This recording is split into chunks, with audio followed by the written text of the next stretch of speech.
Welcome to the Nyumba Upendo show, which means House of Love. It's me, Kwaku Amawasi, better known as the Blacksmith. I'm so excited about the show today. But before I can start the show, Debo, I had to get what? I had to get permission from my mama. So my mama called me with my prayers, said, Milwaukee, I want y'all to have a good show. And more importantly, she gave me permission, which is in the elders of our tradition before we speak. Now, we couldn't bring this show to you if we didn't have the good people of Mental Health America of Wisconsin, Healthy MKE, United Garden Home. So we give mad love, mad respect for them for just being able to be a blessing to the community, to be able to bring you the news that we do. And always before we start the show, we always try to pay respect to an elder or an ancestor, someone who's kind of come before us and just kind of given us a powerful path to lead. They say we stand tall because we stand on the shoulders of our ancestors. And today I want to dedicate this show to a brother, if I don't know we've ever really given his full flowers in the community. Where'd you go to school, Debo? There's another school called Custer. I think it's called Obama now, but you know where Custer's at? Yeah, I remember. Well, out of Custer came, man, this guy who was great. His name was Jimmy Banks. You know who that is? Jimmy Banks. I've heard that name. See, that's a name that not only should we hear, but when we hear, we should pay not only with respect or reverence and respect, but it's like a beautiful person that, like you say, sometimes there's a diamond that comes out of the rough. Well, this man grew up, born and raised in Milwaukee, and was able to do some phenomenal things. You ever heard of the World Cup? Mm-hmm. Well, he played in it. Can you imagine that? A brother from Milwaukee playing in the World Cup? That's soccer, isn't it? That's soccer. And soccer is the number one sport in the world. In America, I don't know why it don't get the love that it should get, but worldwide, it's the number one sport in the world. But this man, not only he went to UW Milwaukee, was All-American, played for the Milwaukee Wave. Not only did that, then he coached at MSOE. But the reason why I honor him is because I always say success is not just what you do for yourself, but it's what you do and the legacy you leave. I don't know if I have any greater hero than probably that of James Beckham in Milwaukee. When we think about what he did with Beckham, Stapleton, Little League, the amount of people that came through there, the amount of lives that were saved, I just put him, on that kind of Mount Rushmore. But Jimmy Banks needs to be the same way, because when he came back, he understood how beautiful the sport was. And he said, you know what? I want to give back to my community too.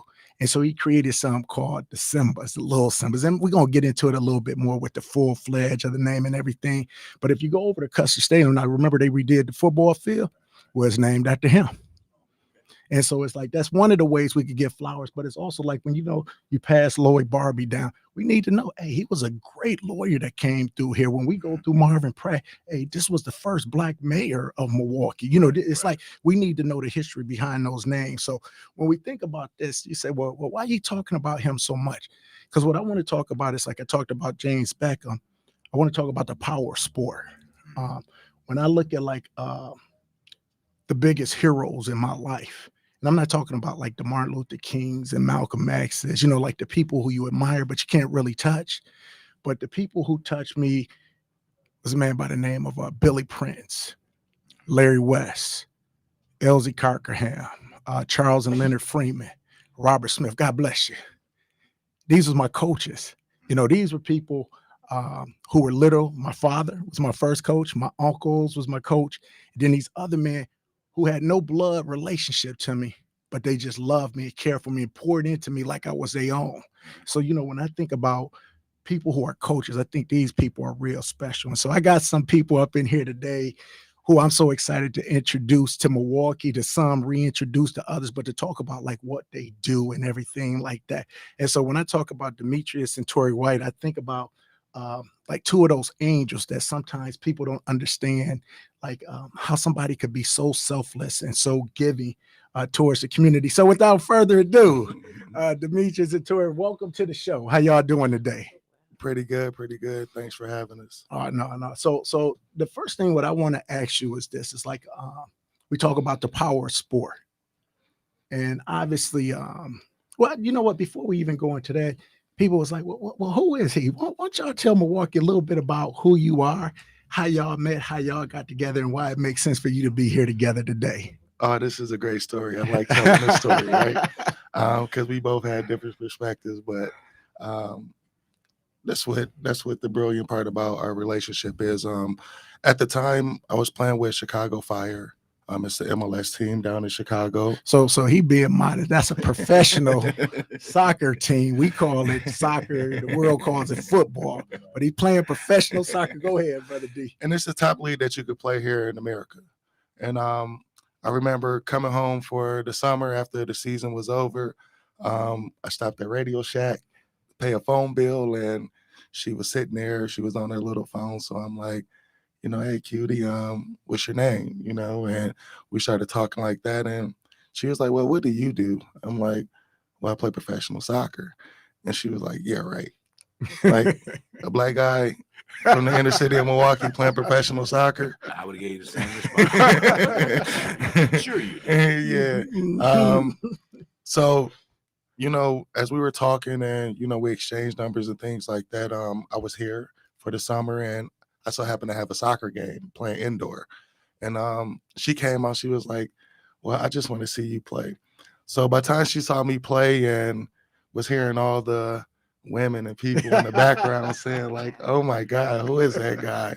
And then she believed me. But she's a big part of what we have going on right now. She's my heart. She's everything. And I really appreciate her for everything she did. You want my version? Yeah. Oh, okay. I So hope they're similar. they're very similar. I mean, the foundation of the story is true. He's gotten it better. Actually, he kind of told the best version that he could tell. Yo, the best behavior today. Yeah, we met, we crossed paths. We were both at crossroads in our lives, and we kind of met each other. And there is something about somebody who says they do something and does it. For me, it was him. He definitely did a lot of things that proved that I could trust him, and that we could build something together, which is really important. Oh, so you guys are in a relationship? Oh, I'm sorry. Yes, we are married. We've been married for almost 20. We've been together for almost 20 years. No. That's the ultimate business partner. Like, what a way to start out a business relationship, like with Hey Cutie. I mean, it takes a lot to understand what building is, and I'm a natural assistant. I am a professional administrator, and so it just goes to show, like, somebody that says they're going to do something and then having somebody that backs them, whether it be a wife, a mentor, a friend, or anything like that. And what I appreciate about them, obviously, as a married dynamic duo working together, but a few years ago, Reggie Moore, David Muhammad, Samaya Clark, they had, along with all of Milwaukee, it seemed like created something called the Blueprint for Peace. It was like, how do we make Milwaukee better? It's not just about stopping the shooting and the violence, even though that's a big thing. But the thing was, what can we do to be proactive and preventive? And so even though the Office of Violence and Prevention is turned into the Office of Community Wellness and Safety, in one of the blueprints for peace, they said we wanted to stop drugs, we wanted to stop human trafficking, the stolies, the stolen cars and everything. What are those things that increase the risk factors? What are the things that we could do to make people resilient?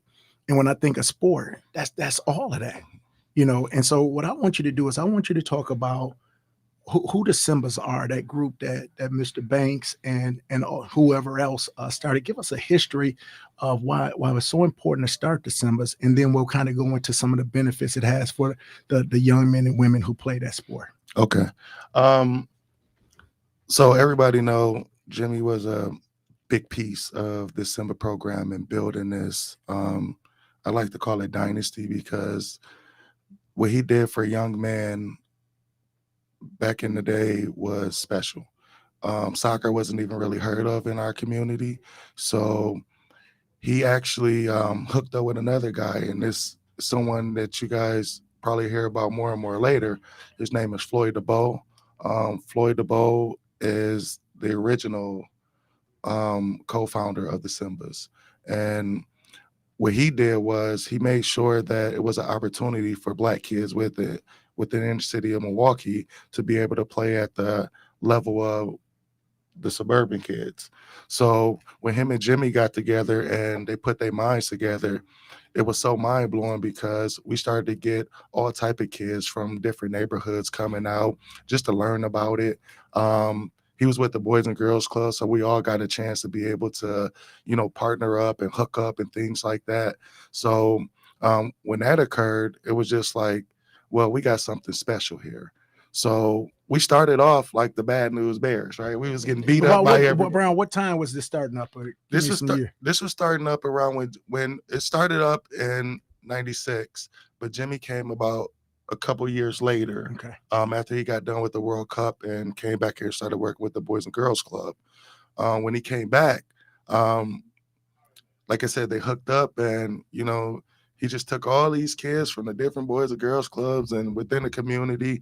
He was out doing camps, clinics, just to kind of find kids who were interested in playing soccer. So after that became, we were getting beat up. We were looking like, why is y'all even here, right? Y'all shouldn't be playing no soccer. Y'all can't compete with us. And it took us literally about 2 years before the perspective changed. Jimmy poured all his heart into us.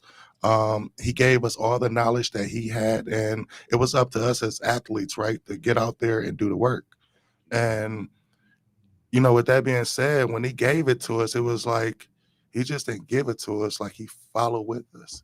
He had our back. Any questions, anything, he can answer. So we became, 2 years later, one of the best teams in the state of Wisconsin. 3 years later, we became one of the best teams in the region. And 5 years to 6 years later, we became one of the best teams in the country.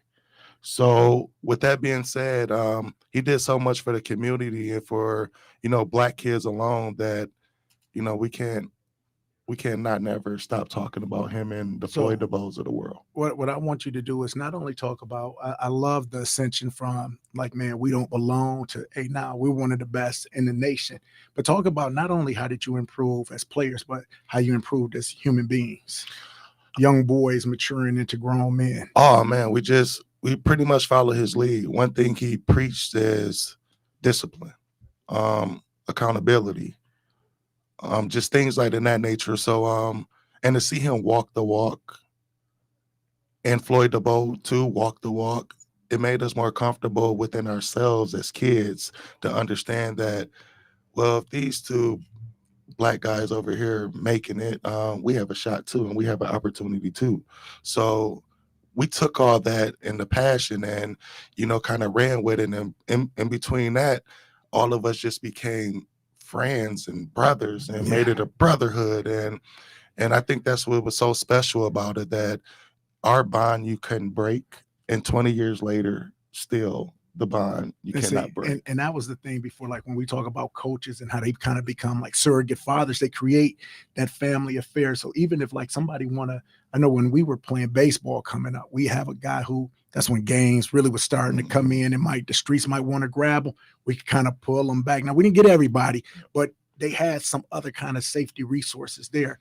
I want to ask you this because, and this, I think we might have answered the question in a sense, but you was like, okay, they put in us this sense of family. We're great. We go off and we do good things. But then fast forward, you come back here and you see the program ain't where it should be. What's in your mind at that time? Oh man, our community deserves it. That was my whole mission. And when I got back here, it was no inner city soccer. Yeah. None at all. So, I took it upon myself to get with a couple of guys, Floyd DeVos, to be able to try to revamp this. Well, we started off with about 13 people willing to do it, right? That's how I start. Then when it comes time to do the work. Like you said, when it came time to do the work, everybody just kind of fell off. But, as me, I wasn't mad. That was something that I wanted to do. Yeah. This is something that I wanted to leave the legacy or keep the legacy going for those two individuals.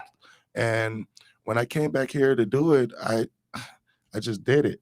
And I had no excuses. I just did it. And for the first 5 years, we're doing it for free. Yeah. And I was going out to different neighborhoods, just putting together soccer camps just because, to be able to get the kids to come out, learn about soccer. Now, how did you get them? Because most of the time when people talk about soccer, they be like, I ain't playing no soccer. I play basketball, I play football, even baseball is hard to get nowadays. How were you able to get them to this sport that the world loves, but America really doesn't understand or appreciate? I think it's the same approach as Jimmy came with us, Mhm. right? It's an opportunity, right? It's an opportunity that don't nobody really know about, but it's an opportunity that can get you very far Yeah. when it comes down to sports. As we all know, soccer is the number one sport in the world. You can go overseas, play Division 3, Division 4 soccer, and still make millions of dollars, right? Yeah. So I think that's what's missing in our community that's untapped, because they're not educated on it. And when we come to these kids, we let them know the whole broads of soccer Yeah. and what you can do. And some of them are going to go out and be professional soccer players. Some of them are going to go out and be doctors, Yeah. lawyers. Some are going to go out and be carpenters. The Simbas is a hub for whatever you want to be, Yeah. right? We use soccer as a tool, and we get you to that level that your skills allow you to get to, and we keep on pushing you from there. So I'm listening to you. You said, man, the first 5 years we just doing this on blood, sweat, and tears, on love, but it can't sustain like that. Yeah. So, Ms. Tori, I want to know where you come in with the organization, saying, okay, let's get this together where we have the parents together. We build an army within our own group, and then maybe reach out. Who are some of the people in the community who's helped you? Who are some of the people who are still partners? Who are some of the things that made it possible to kind of like make this an organization, a legitimate organization? Yeah, a lot of the help came from the people that were within our program.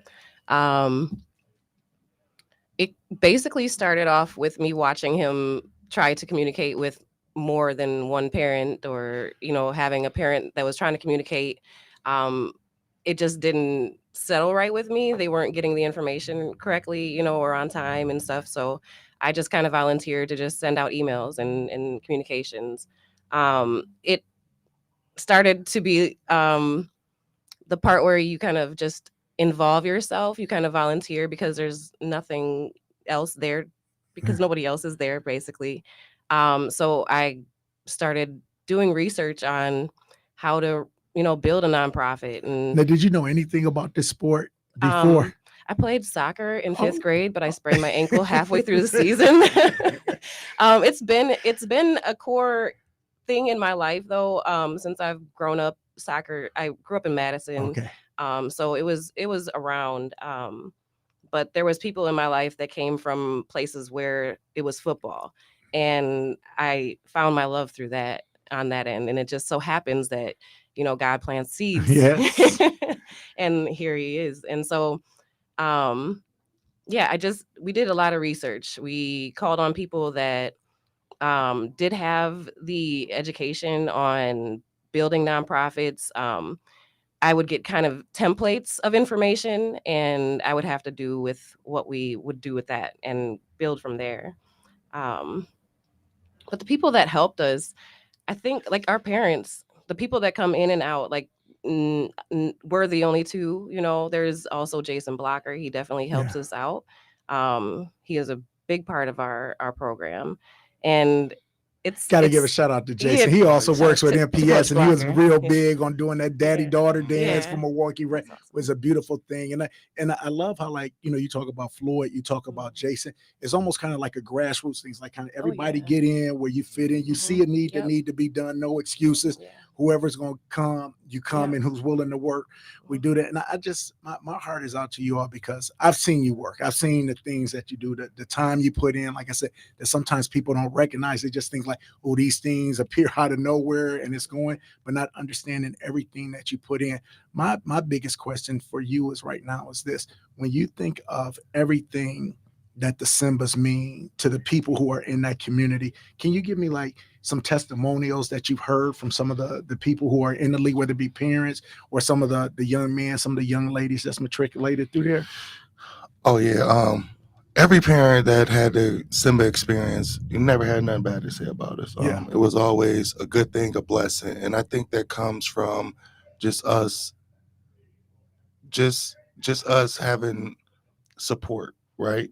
And to be able to, talk to our parents and they tell us this is the best program that they ever had or they ever seen, or we're the most diverse program that they ever seen. Um, just the way we coach, just the way we mentor, just the way we're a family, right? Simbas, whenever you come, no matter if you're here for 1 week, no matter if you're here for 5 years, right?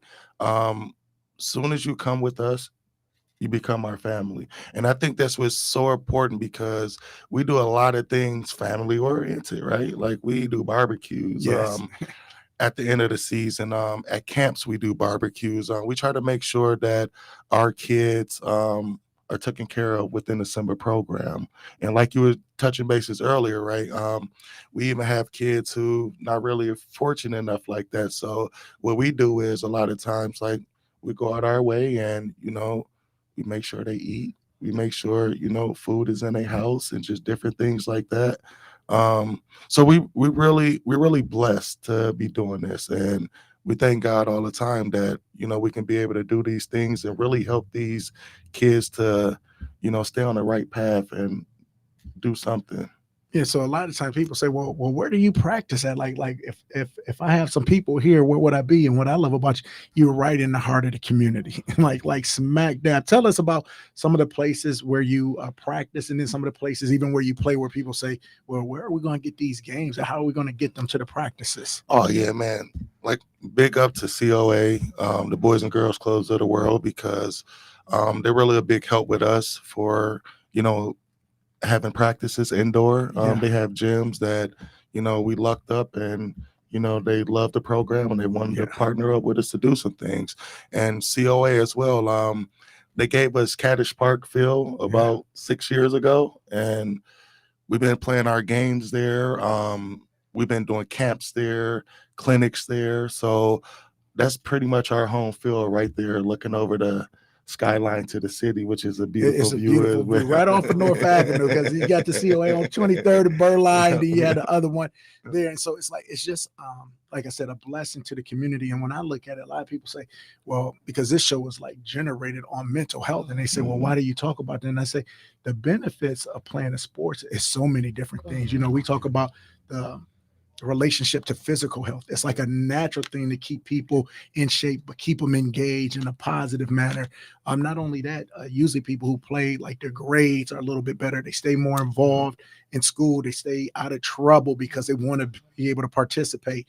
When you look at those things like that, I guess my biggest question for you is, what are some of the things, and I go a little more personal, like that it did for you? Like somebody who's listening saying, I don't know about soccer. It's like, I don't know. Tell them what soccer meant for you as a human being, and not only the places from professional soccer that it took you, but just as a human being to be a better person. Man, I grew up here in Milwaukee, Wisconsin. Been here all my life. From a family of 6 boys, 1 girl. Yeah. Mom was the only one that was taking care of us. So, when I found soccer around 10 years old, 9, 10 years old, it was a relief. It was a relief from everything that I was going through at home, in my community, to be able to have that outlet to, go meet new people, see new faces, being on a soccer field when, my coach, like I said, RIP, Jimmy, he always said, anything that happens out in your world, Yeah. when you bring it here in between these 4 lines, you should be set free. Right. And what he meant by that was no matter what's going on, Yeah. this can be a way out for you if you push and you dedicate yourself to want to get better. So, it was so hard growing up here. It really was, especially when time to time, if you were going to eat that day. Yeah. You know what I mean? So mentally, like, it drains you. You know, you don't want to go to school. Yeah.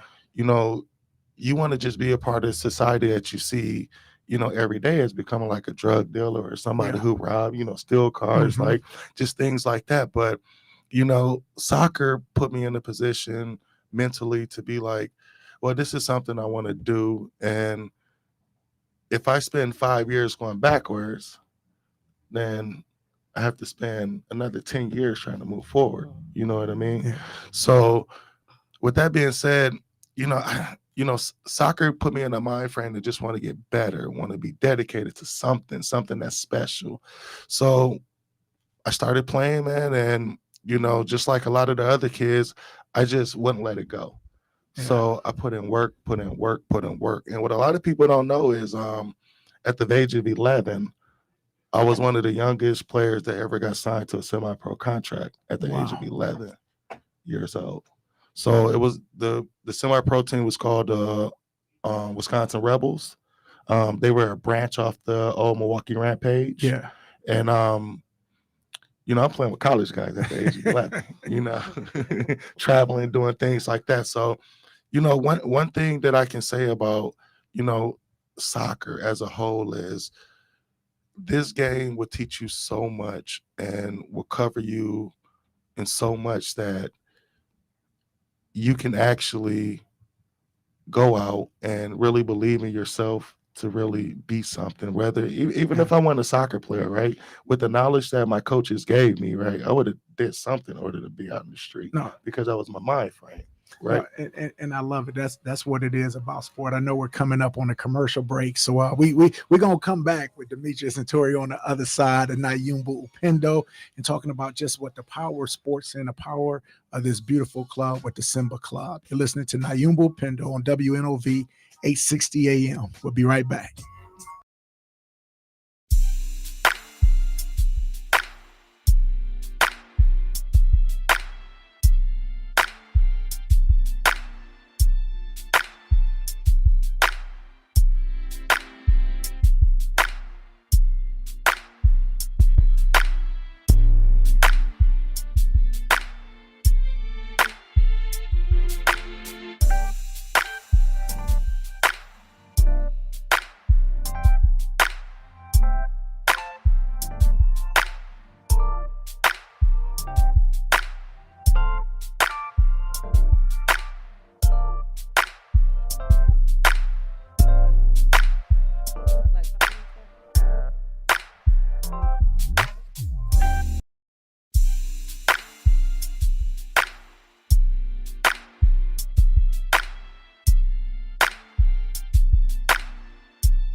So you're a philosopher? Yes. Yes. Yes. Yes. You're listening to WNOV 860 and W293CX 106.5. Welcome back to Nyumba Upendo. I'm your host, Kwaku Amawasi. I hope that you are doing well. Right now, we're being joined by Demetrius and Tori White. They are some of the powerful leaders of a group, a soccer club here in Milwaukee, designed especially for young people. And we had questions like on the break that we didn't get a chance to come back to, but people was like, hey, you're talking about this club and you have a name and names are so powerful.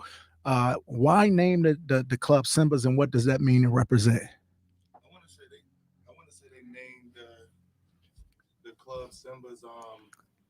Back in the day, we all know the Lion King. Yeah. You know, Mufasa was the leader, and he had all his lions and lionettes and stuff like that, all fighting together, right? And Simba's was for us, pride, empowerment. You know, to make us feel like we're lions and we're gonna fight to the end. And I believe that's where they came up with the Simba. Yeah. It's funny you said it because that's like one of my favorite movies, and people say like why do you love this animation? I didn't know it's based off of Shakespeare, off of Hamlet. And so when you look at it, I say, oh, it makes so much sense. But like seriously though, when I look at Simba, I think it's so much about like our community with our young people. You know, we talked about earlier, like if people aren't involved in something positive, how it can take them astray, or if you don't know who you are. And my biggest thing is like once you know who you are and who you belong to, like I'm something great. And with Simba, he was taken away and he just learned how to play, be silly, be goofy. He wasn't hurt nobody, but he wasn't doing what he was supposed to, and that left his kingdom in disarray. But once he recognized like who he was and his responsibility was, and he came back, you saw the change. So I love that. It's like we got these little Simbas saying, hey, you're going to be the change for the community. And like you said, it's not just about being great at the game, but all of those things that it generalizes unto. So I guess my question is this: if somebody wanted to be a part of this program, like what is the age range? What is the sex? What do you have to be black? Like what is it that makes up this team? So no, you don't have to be black. We definitely want everybody. We want everyone, whether you can pay, and that's real huge within the soccer community. Yeah, we talk about those barriers that keep people away. Yeah, those barriers. As far as like soccer is so expensive here in the United States and all over the world, right? You get some of the best soccer players in the world because they don't put a dollar sign behind the kid, whether he can play or not, and that's the Simba model. Whether you can play or not, if you want to be a part of this community and join this Simba community and this brotherhood, we're going to figure out a way for you to play. And, you know, with that mission that we have, it took us to the next level to be like, all right, now we're growing. And now we have to take a step back because, you know, we don't have the funds to be able to support all these kids who want to play soccer that can't pay for it. So we have to, you know, mix it up and do other things. And that's why you see us do so many other things within the community to give those kids the opportunities. So if a family is listening, they say, okay, I want my child to be able to play. Cause I'm thinking like, you know, like in the streets, like you don't have nothing but shoes, but you go to the basketball court and if somebody got a ball, you can play. And I'm thinking like soccer should almost be the same way. Like you need one soccer, you know, ball to be able to do it. But in the leagues where you say it could be barriers, how much would people expect to pay? And I'm not just talking about equipment, but just as far as league fees and things of that nature. Oh man, you can pay anywhere between $2,500 to $3,500 just to be a part. So people say, oh, I ain't doing that right away. So what you all are offering makes it even so much more beautiful. So when you start talking about it, what's the age range that you play with? So we go from 5 years old all the way through 18. Oh, wow. Boys and girls. Okay, so think about that from 5 to 18. That's a lot of different age groups, a lot of different personalities. That's literally K through 12. Yep. What you're talking about. So how do you have the infrastructure to do that? I know you mentioned the name Jason Blocker. Are there some other people who's working with you, helping to coach, helping to donate time or services? Oh yeah, like like we said, Jason is a super huge key. That's like my right hand man Yeah. personally on the programming and getting stuff organized on the soccer part. But also some of the old Simba players that came back Yeah. and coached, like a Dion, a Jeffrey Matlock, a Jimmy Carlton, and even some of the coaches that came and volunteering right now, like a Brent, a Dan, a Art, even the ones that be coming in and out, of their professional soccer career, like a Mike Da Silva and a Stefan. So we have a big support system when it comes down to coaches, and we even going as far as our high school kids now becoming coaches Yeah. and referees, and giving them the opportunity to do something that they love, which is a blessing for me because in a club because we're just recycling. And what I love about it is because I've gotten a chance to see the soccer camp in the summertime. And when you see the younger children being the actual coaches out there, obviously they're guided by, the elder coaches, but being able to see them give back and pour back into that, that's the special things on many levels. But you had talked about becoming referees and umpires. And one of the things we talk about, hey, how can I put a little change in my pocket? Talk about how much a referee can make at 14, 15, 16 if you know what you're doing. Oh man, if you know what you're doing at the age of 10, 11, coaching a U8 game, you can make $22 a game. Um, at if- at a U12 game for a referee, you can make $34 a game. Anything 13 and up, And, you and and at those tournaments, how many games can be in a day? oh man, it can be like 4 to 5 games. So you're talking about 4 to 5 games in a day. And some of those tournaments, 2 days, Yep, 3 days. 3 Yep. days. So when we start talking about what's a way which you can make money, keep yourself in shape, keep yourself out of trouble, it's ways that's out there. And that's Oh, what yeah. I love about this. It's like the more you pour into it, the more knowledge you get. And it has to make you a better player if you Oh, can yeah. ref it Oh, and yeah. understand what the refs are thinking on so many different levels. And as far as where you want to go, my biggest thing, what I love about the Simbas, and I kind of said it joking, like, do you have to be black? But when you're out there, I see like uh, people always ask me about America, and it's be like, it's always for me a double feeling because I love what America was supposed to represent. I just hate that she never really fulfilled that purpose. But when I see the Simbas, it's like a utopian society out there in a sense, like as far as within that group. How do you bring all of these different people together with all of the outside noise, but make that those many united cultures into one? I think a lot of the parents who come to the Simbas, they believe in the same thing, right? That no matter if you black, white, Latino, whatever, as a kid, you can always help another kid. Just the different paths of being raised and your growing up history. I think when you put a whole bunch of different kids in the same room, they all understand that they have the same problems Yeah. and the same Yeah. issues, right? So by playing soccer and giving that opportunity to the parents and the kids, I just think that when they come to the Simbas, they see so much more than just soccer, but they see they see a family, they see a community, they see well groomed coaches that's gonna make sure that every kid respects every kid respects every parent, every kid respects every coach. Okay, so let me ask you this now, because a lot of times when we talk about children's sports, and this got nothing to do with the children, it's got to do with the parents. How do you deal with parents who sometimes overcoach, maybe live a little too vicariously through their children, or maybe even extra with the refs when you're like, Yeah. hey, we got this? How do you what are some of the issues you see, and what would be some of the advice you would have to some of those parents, if soccer or any other sport? Right. Like I said, especially with the Simbas, we're a family, right? So I'll go up to one of my parents if I'm already telling you or the email is already out how you should act on the sideline. I'll go to one of my parents in the quickness and be like, well, you want a referee? Do you want to coach? Like, it's guidelines to this. And, parents just got to understand, when kids are kids, right? We should not take it that serious, right? Mhm. Because I feel like as a parent, when you're doing that, you're shouting at your kid, Mhm. you're trying to tell them what to do.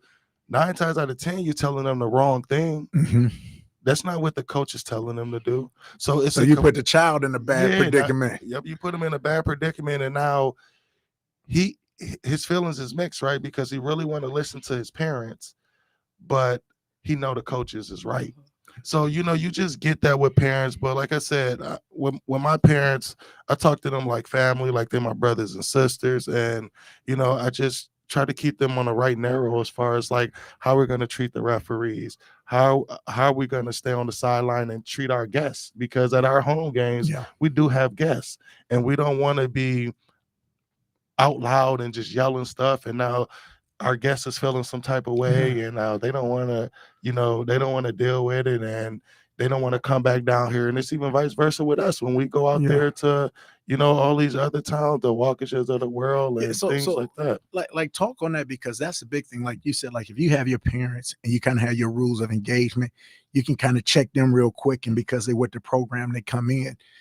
One of the things when I was looking up some stuff on Jimmy Banks, he said he met a man by the name of Desmond Armstrong. And it was another brother, and they kind of had each other because they was like, we're in this very white sport. Not a lot of us is together. We stick together.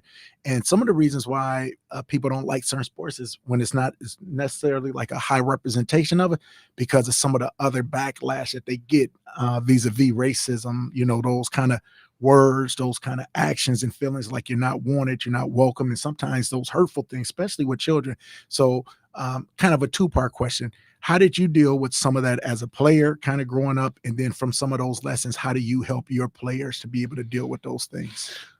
Well, like I said, one thing that, our mentors taught us, the Floyds and the Jimmys, was you just have to be better than the next person, right? That's going to hurt them way more than they think they're hurting you.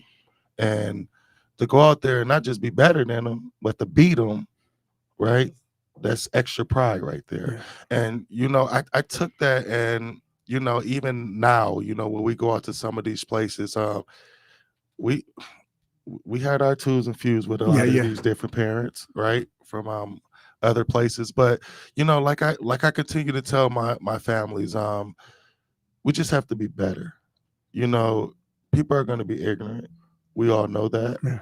But if we can stay posed, and we can stay, on the Simba, what the Simbas are about, then anything else is just it just flies over your head. And if you let it get to you, that's your issue. But as being one of my parents, if I even get the clue that it's getting to them, right? I'm gonna say something, right? Other places, they don't care because they run the show. So I think that's the difference between, coming down here and playing within our community. We're going to show the respect, as opposed to sometimes going out there and, not getting respect, right? Yeah. And it just don't happen just on the field, like a lot of times our parents be scared to go up there. They be scared to take that ride because they just never know what's going to happen. Okay, we got a caller on. Caller, we're gonna give you 30 seconds for questions or 60 seconds for a comment. Welcome to Nyumba Upendo. Hey, good afternoon, dear brother. It's good to hear your voice. You too. Yes, this is Earl, man. But I wanted to say to you young brothers that you should just keep up the fight. It's never going to be easy. It's certainly worth it. I did something similar for over 20 years. As long as you get people to understand the impact of what you are doing is bigger than the sport itself. It's building character in young people. And as long as you can get the coaches to understand that and the parents, you can't do anything but succeed. Hey, you know what? I'm smiling because that's my mentor, Mr. Earl Ingram. I started on radio doing his show, so to hear him call in and talk about it. But the reason why I respect him so much is because he ran a football league for 20 years over right up at Lincoln Park, and I saw it. And what I see in you is what I saw in Mr. Ingram, what I saw in Mr. Beckham is people who give of their hearts. And I think sometimes, I know with Mr. Beckham and Mr. Ingram, sometimes the very people you're trying to help sometimes weren't even on the same page as you. So it's kind of confusing and whatnot. So, Brother Earl Ingram, thank you for your call. Thank you for your advice. We have another caller, 30 seconds for a question, 60 seconds for a comment. Assalamu alaikum. Walaikum salam. This is Al Holmes. Oh, Brother Holmes, another great coach in the Milwaukee area. We getting them all today. See, this is it right here. No, I appreciate what this young man is doing, but I never coached soccer. But soccer is not a white sport. Talk on that. Worldwide, people play soccer, and most of the players are not white. The other part of that is I wanted to comment on was parent involvement. I coached for 56 years. I had parent meetings before my season started and let them know I'm not the babysitter. Brother And Holmes, if you can you turn your disagree radio with the down way just I- a little bit? We're getting a little reverb. I want to make sure everybody hear you clearly because what you're saying is so powerful. Oh, yeah. Well, what I'm saying is I told the parents before the season starts, I'm not your babysitter. You don't drop your kids off and expect me to be their parent. I'm the coach. And if you disagree with the way I coach, then I'll tell you what time practice starts, and I expect you to be there so you can stand with me side by side and help me put this together.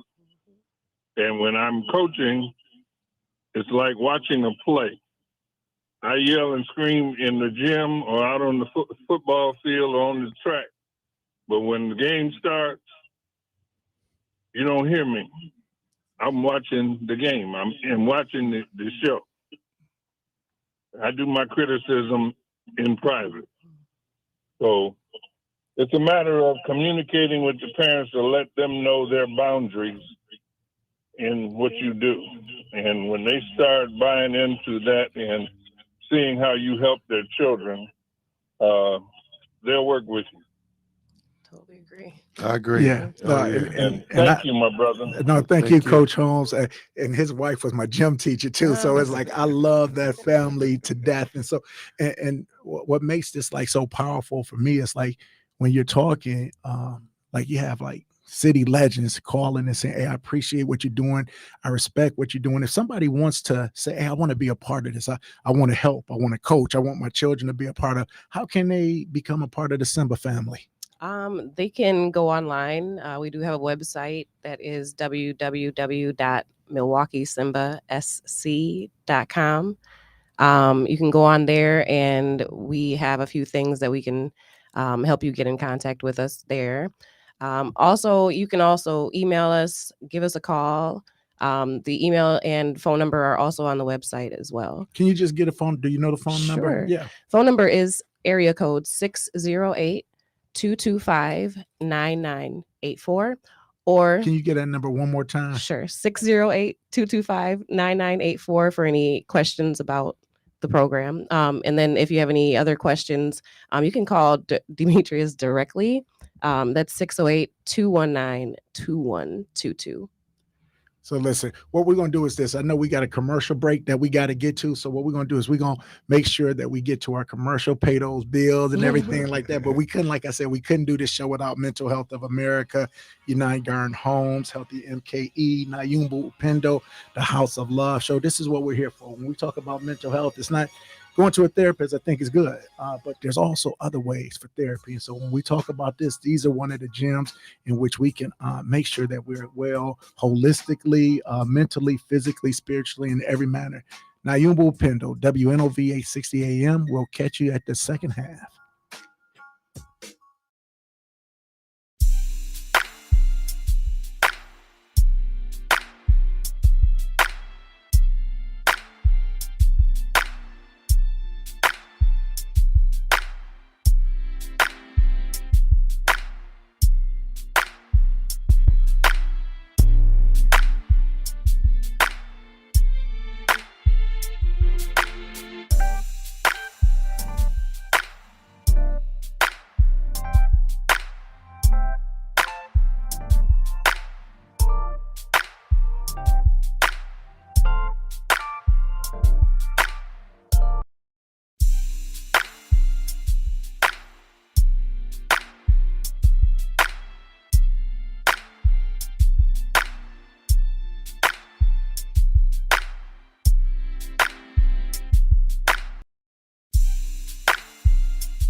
Milwaukee.com. This is Martina Golan-Graves, President and CEO with Mental Health America of Wisconsin. I want to take a moment to remind you that your mental health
Nyumba Upendo with Kwaku Amawasi. We're here with Demetrius and Tori of the Simba, Milwaukee Simba Club. Tori, we was just talking about before how people could like contact you, but what are some of the events? Let's say somebody say, hey, you know what? I have a daughter, I have a granddaughter who would want to play, since it's not just for boys. Like, what are some of the events you have specifically for the young ladies? We have an all-girls soccer clinic going on. It's our first one that we've done. As many years as we've done this, we've always looked at the girls and wanted to do something, but we've not had the number for it. So it's definitely really exciting. So we have that going on.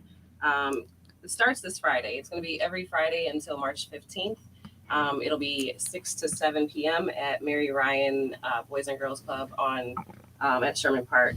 So if anybody is interested, you can see it on our Facebook page, our Instagram page, or you can get in contact with us and we can send you out information on registration.